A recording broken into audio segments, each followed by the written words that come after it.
নমস্কার, এসপিইএন চ্যানেলে আপনাদের স্বাগত। ভেটারেন স্পোর্টস ক্লাবের বিজয় সম্মেলনীতে আমরা পেয়ে গেছি শান্তি মল্লিককে। শান্তিদির নতুন করে পরিচয় দেওয়ার নেই, অর্জুন পুরস্কার প্রাপ্ত। এখনো প্রতিনিয়ত ঘাটের কড়ি খরচ করে তিনি মহিলা ফুটবলের কোচিং করেন, কলকাতা ক্রীড়া সাংবাদিক ক্লাবের কোচিং ক্যাম্পের সাথেও যুক্ত।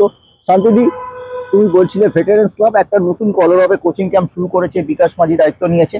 মেয়েদের কথা তুমি একটু আগে বলছিলে। খুবই সুন্দর জিনিস, খুব আকাঙ্ক্ষারও জিনিস, ভালো জিনিস, কিনা সেটা ছেলেদের নিয়ে করছে। সবসময় আমি দীর্ঘদিন ধরে বলে আসছি যে মেয়েদের কোচিং সেন্টার করতে হবে, একাডেমি করার প্রয়োজন নেই। আসবে যাবে চলে যাবে, মেয়েরা স্রোতের সঙ্গে ভেটারেন্স ক্লাবে আসবে, এটি আমাদের কাছে বড় আনন্দের জিনিস থাকবে। আর মেয়েরা যত এগিয়ে আসবে ততই তো ভালো। শুধু বেটি বাঁচাও, মেয়ে বাঁচাও, নারী বাঁচাও, কন্যা বাঁচাও মুখে বললে হবে না, সেটা এগিয়ে এসে দেখাতে হবে। যেটা আমি ভেটারেন্স ক্লাবে দীর্ঘদিন ধরে বলছি। আমি প্রায় ভেটারেন্স ক্লাবে 74 সাল থেকে আসছি। দীর্ঘদিন ধরে আমরা যখন 75 সাল থেকে শুরু করেছি, তারপর থেকে কিছুটা বলার চেষ্টা করি। স্পোর্টস ভেটারেন্স মানে সব ইভেন্টস থাকবে, নট অনলি ফর ফুটবল, সব খেলাধুলা থাকুক, সেটাই চাইবে। আর তোমরা হয়তো জানো আমি শুধু ফুটবলার নই, আমি বিভিন্ন খেলাধুলার সঙ্গে ছিলাম, যেটা আমি আলাদা করে বলতে চাই না। ভেটারেন্স ক্লাব মেয়েদের একটা ফুটবল করুক, এইটাই আমার কাছে বেশি আনন্দ পাবো।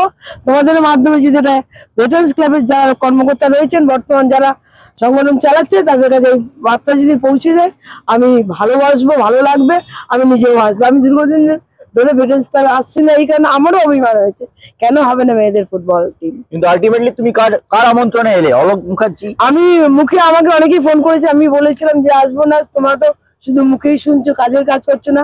আমাকে ডক্টর অমৃতলাল চক্রবর্তী, আমার স্যার ছোটবেলায়, উনি আমাকে পাগড়াও করে নিয়ে এসেছে যে তুমি চলো অভিমান। কতদিন পরে এলে? প্রায় 1 বছর পরে।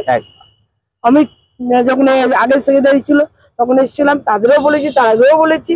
কেন করছে না, কিসের কারণে করছে না, মেয়েদের প্রতি কেন এলাচ্ছে সেটা আমি জানি না। আমার ভালো লাগছে না, আমার ভালো লাগবে আমি না করি, যেই করুক মেয়েদের একটা ফুটবল কোচিং সেন্টার হোক। তোমাদের কাছে অনেকেই কোচিং এ এসেছে। অবশ্যই আমার নিজস্ব একটা ক্যাম্প হয়েছে, হয়তো তোমরা শুনে রাখবে। আমি ছেলে মেয়ে একসাথে প্র্যাকটিস করাই রবীন্দ্র সরোবর স্টেডিয়ামে। প্রায় 80-90টা বাচ্চা ছেলে মেয়ে আসে, স্যার আমার সঙ্গে রয়েছে, আরো 3-4 জন রয়েছে যারা ডি লাইসেন্স পাস করা। ভালো লাগবে, প্রয়োজন পড়লে ওরা নিক না, তাদের নিক, বিনা স্বার্থে বিনা পয়সা বাচ্চাদের কোচিং করাবে, এইটুকুনি বলে রাখলাম। এইটাই বলেই তোমাদের প্রত্যেকে অভিনন্দন জানাই। আর সন্তোষ ট্রফিতে আজকে কোচিং শুরু হলো, সঞ্জয় দা আলটিমেটলি কোচ হয়েছে। একটা সময় তিনি দ্বিধাগ্রস্ত ছিলেন। হ্যাঁ, আমি শুনেছিলাম, ভালো লাগছে। সঞ্জয় আমারই বন্ধু, আমারই office colleague, Bangla team champion করেছিল, আবার চ্যাম্পিয়ন হোক। আর শুধু বাংলা সন্তোষ ট্রফি না, মেয়েদেরও খেলাটা প্রায় দুর্ভাগ্যজনক ভাবে হেরে গেল। আমি আনন্দ পেতাম মেয়েরা যদি চ্যাম্পিয়ন হতো। লাস্ট আমি যেভাবে বেঙ্গল 97-এ বেঙ্গল টিমের কোচ ছিল, সেভাবে চ্যাম্পিয়ন হয়েছে, তারপরে চ্যাম্পিয়ন হয়নি। 24 বছর পরে আজকে প্রায় চ্যাম্পিয়নশিপের ফাইনালে উঠেছিল। হ্যাঁ, আমার যে কোচ যে ছিল সেও আমার ছাত্রী, ভালো লাগছিল। আগামী দিন চ্যাম্পিয়ন হবে দোলা ব্যানার্জি। আর সঞ্জয়ের প্রতি আমার অভিনন্দন রইল। বাংলায় আমরা রেজাল্ট চাই, এইটাই আমরা চাই। অনেক ধন্যবাদ। Thank you.